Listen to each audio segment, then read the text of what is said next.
Meu nome é Eric Abel e eu e meus amigos acompanhamos de perto um fenômeno mundial que vinha ocorrendo nos últimos 16 anos mais ou menos, e tememos que tudo venha à tona em breve.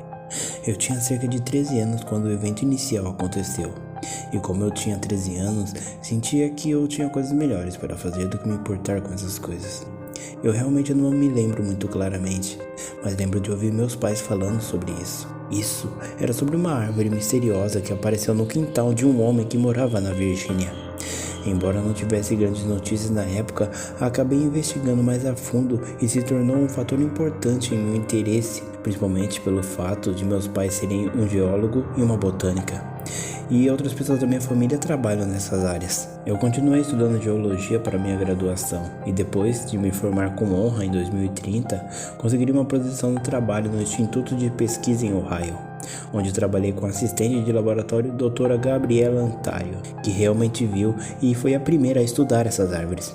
Eu pensei que só isso já era incrível, e eu perguntei a ela muitas vezes sobre isso. A pesquisa que ela estava realizando na época que eu cheguei era sobre os exemplos recentes de florestas inteiras aparecendo ao redor do mundo. Quando cheguei lá, não era de forma algum fenômeno novo, já que florestas misteriosas estavam surgindo em lugares diferentes do mundo. No entanto, para o prejuízo das pessoas, a mídia noticiou isso como se fosse uma espécie extinta de árvore que estava ressurgindo. Por favor, não acredite em tudo que você vê na televisão. Meu primeiro trabalho de campo com o Dr. Antario relacionado a essas árvores foi uma visita que fizemos a uma floresta em Nebraska. Na chegada, a primeira coisa que chamou a minha atenção foi o tamanho daquelas árvores, bem como a variedade de cores que elas tinham.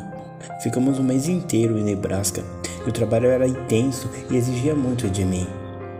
Trabalhamos longos dias, vendo pouca ou nenhuma mudança em qualquer uma das árvores. Ao voltarmos para Ohio, comecei a me questionar o que realmente eram aquelas árvores. Isso foi há 5 anos, e já faz um tempo desde que trabalhei em um ambiente de laboratório adequado. Desde que trabalhei no Instituto de Pesquisa de Ohio por um ano, me mudei para Oklahoma e comecei uma família, encerrando efetivamente minha carreira como pesquisadora geóloga.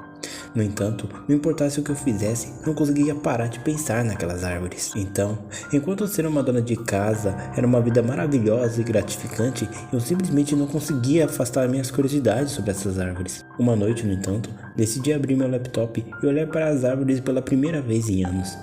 Li muitos artigos de notícia e revistas científicas em todo o mundo, e possivelmente a coisa mais valiosa que encontrei foi um grupo de pessoas, de cientistas e entusiastas dedicado a estudar aquelas árvores. Mandei mensagem para essas pessoas que se diziam ser um grupo, explicando que já fui uma pesquisadora e que já havia pesquisado essas árvores. Eles foram bastante simpáticos e estavam interessados no que eu tinha para contribuir com a pesquisa.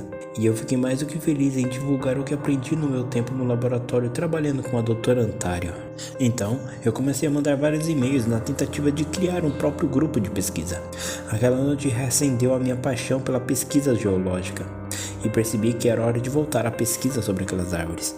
Uma coisa que sempre me marcou e que eu não conseguia largar, e que provavelmente me manteria interessada nessa história. Foi em 2031 que a doutora Antario conversou com o dono da primeira propriedade em que a árvore apareceu.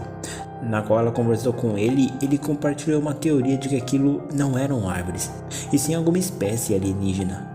Uma teoria interessante, para dizer o mínimo. Ela então me contou a história que o homem contou a ela sobre o que aconteceu uma noite quando os vizinhos tentaram queimar aquelas árvores.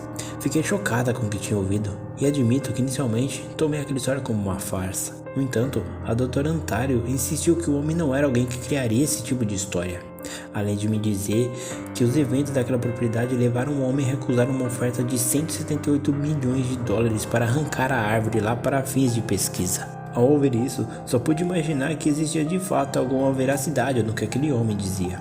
Não vou mentir, a perspectiva de fazer pesquisa sobre as árvores que atacavam pessoas assustadoramente me deixava ainda mais entusiasmada. Então, como mencionei anteriormente, eu tinha um grupo de amigos que também estavam engajados em tentar compreender aquelas árvores peculiares, ou seja lá o que aquilo fosse.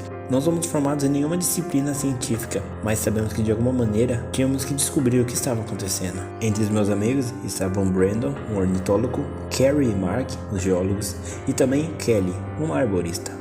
Eu gosto muito dela porque ela faz lembrar de mim mesmo quando eu tinha essa idade. Depois de trabalharmos juntos por vários meses, decidimos que nossa primeira incursão e nossos esforços científicos seriam verificar uma floresta que havia brotado recentemente durante a noite, no Missouri. Então, num sábado de manhã, arrumamos nossas vans e fomos para o Missouri. Enquanto estávamos no caminho, liguei para a doutora Antário. Ela ficou feliz por eu ter ligado por ela, e devo admitir que foi bom conversar com ela também. Eu contei a ela sobre nossos planos de investigar a floresta no sul do Missouri, algo que ela ficou feliz em saber.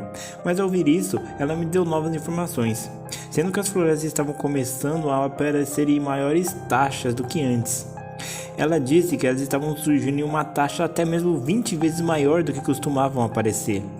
Ela também me contou sobre várias árvores que aparentemente haviam residido permanentemente em um único local, e que até mesmo grandes cidades tiveram que ser evacuadas por conta disso. No entanto, a coisa mais chocante que ela me falou nessa ligação é que durante uma expedição oceânica descobriram que existem árvores debaixo do oceano também. Uou, isso foi surpreendente, eu pensei.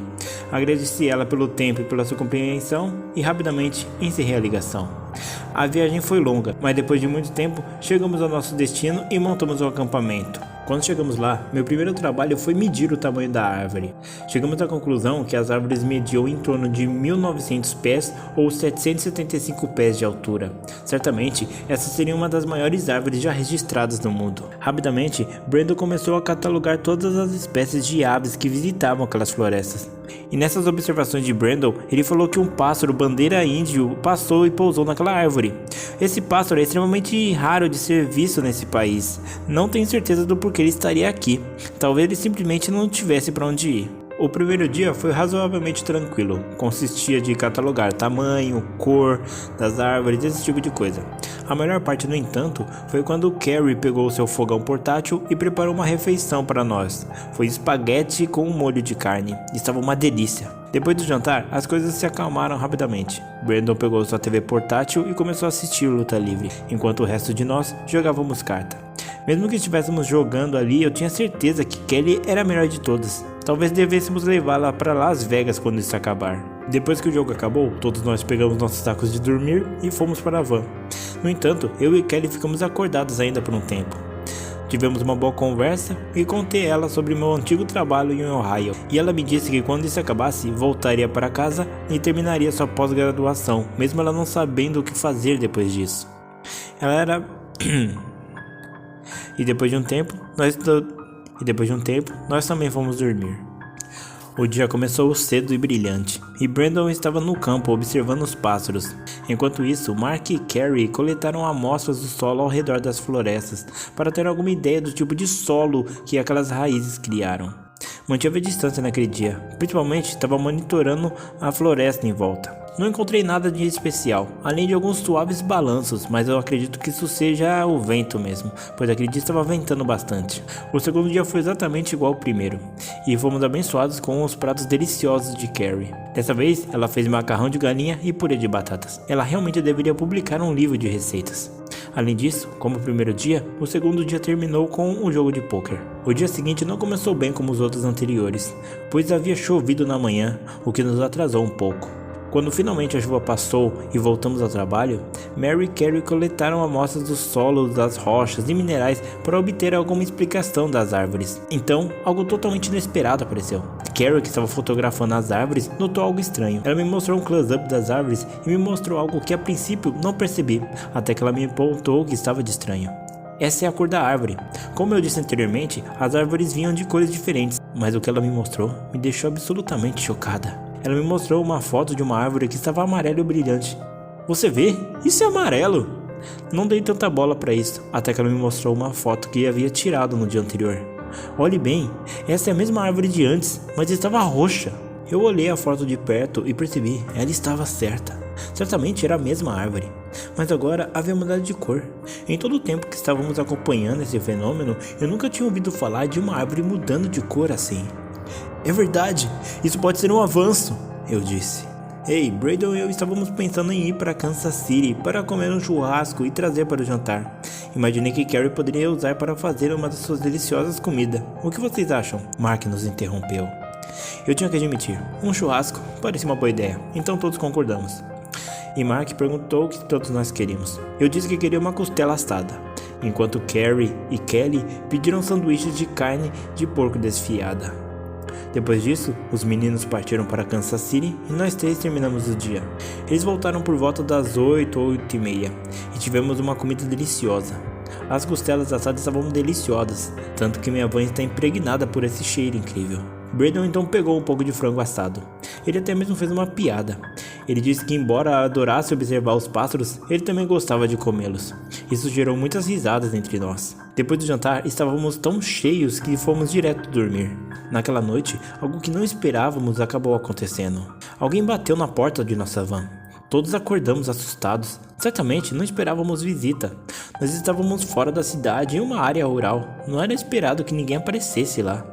Estávamos um pouco cansados. Eu me recuperei e olhei no relógio. Era 3 horas da manhã. Eu então me levantei e fui até a janela. Olhei para frente, onde vi um homem de pé. O homem estava com um terno preto e óculos escuros. Você poderia abaixar sua janela, por favor, senhora? Ele me disse, e eu acabei obedecendo. Sim, algum problema? Eu perguntei. Meu nome é Jefferson, sou do FBI. Ele afirmou, exibindo seu distintivo. Quem é você? E o que está fazendo aqui? Estamos realizando pesquisa sobre a floresta.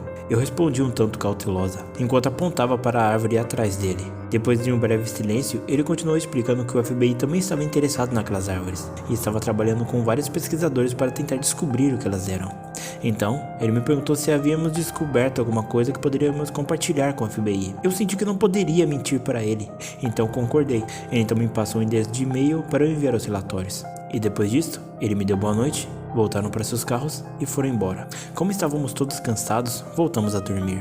O quarto dia foi um dia comum de coleta de amostras, análises e mais registros. Nós realmente não encontramos muita coisa fora do normal, nada mais do que uma área exuberante com um solo rico em nutrientes. Kelly tirou mais algumas fotos e percebemos que elas começavam a mudar de cor, o que deixou cada vez mais claro que estávamos indo na direção certa e que isso não era qualquer tipo de árvore. Era difícil pensar que estávamos à beira de um avanço científico com elas, se pudéssemos identificar que tipo de árvores eram essas. Até agora, mantivemos distância da floresta, principalmente por ser uma área tão estranha. Isso só resultou em pequenas informações, mas ainda tínhamos que realmente examinar as próprias árvores em questão. Então, naquela noite, enquanto estávamos sentados comendo uma deliciosa comida da Carrie, nós resolvemos que iríamos até aquela floresta. Todos do grupo foram dormir mais cedo, mas eu estava inquieta, pois eu não sabia o que aconteceria no dia seguinte. Quando amanheceu, nós fomos na direção da floresta. Ao nos aproximarmos da borda da floresta, começamos a ouvir uma vibração baixa vindo da floresta. Havia vários tons diferentes que montuavam ao redor das árvores. Depois de anotar isso, nos aproximamos lentamente da floresta, fazendo com que o zumbido que vinha da floresta ficasse mais intenso. Com isso, eu podia ver o desconforto na cara de todos. Mark e Kelly foram os primeiros a entrar na floresta. Foi então que eu ouvi um grito. Erica, olhe! Carrie gritou. Foi quando olhei para cima e vi que os galhos das árvores começaram a se mover como enormes serpentes. Saia daí! Gritei para Kelly e Mark. Alguns dos galhos começaram a se mover violentamente. Foi nesse momento que Brandon começou a correr de volta para a van. Saiam daí agora! Eu insisti, gritando o mais alto que podia. Depois que gritei isso, um galho desceu rapidamente, derrubando Kelly no chão. Mark tentou fugir, mas acabou tropeçando em algumas raízes. Enquanto estava deitado no chão, foi agarrado por um conjunto de raízes e foi ferozmente destroçado. Com isso, as árvores pareciam que soltaram um grito. Esse certamente não era um som que já havíamos ouvido naquela floresta antes. Era um som perturbador. Foi nesse momento que notei que várias árvores começaram a mudar rapidamente de cor, como nas fotos que a Kelly havia tirado. Foi nesse momento que Kelly se levantou, visivelmente tonta. Ela se levantou e tentou correr da floresta. Eu olhei impotente. Ela mancava enquanto corria na minha direção. Assim que ela chegou à beira da floresta, eu pensei que ela iria conseguir, mas uma das árvores, com força, acabou caindo em cima dela, esmagando Kelly. Fiquei absolutamente atordoada com o que havíamos testemunhado. Sem saber mais o que fazer, Carrie, Brandon e eu pegamos nossos equipamentos e voltamos para Oklahoma. Carrie e eu estávamos na van, enquanto Brandon estava na outra. A volta para casa foi longa e quase silenciosa. Estávamos dando tempo suficiente para processar o que havíamos acabado de ver. A atmosfera era deprimente, com pouca conversa e muitas lágrimas sendo derramadas. Ao voltar para casa, era por volta de 11h30.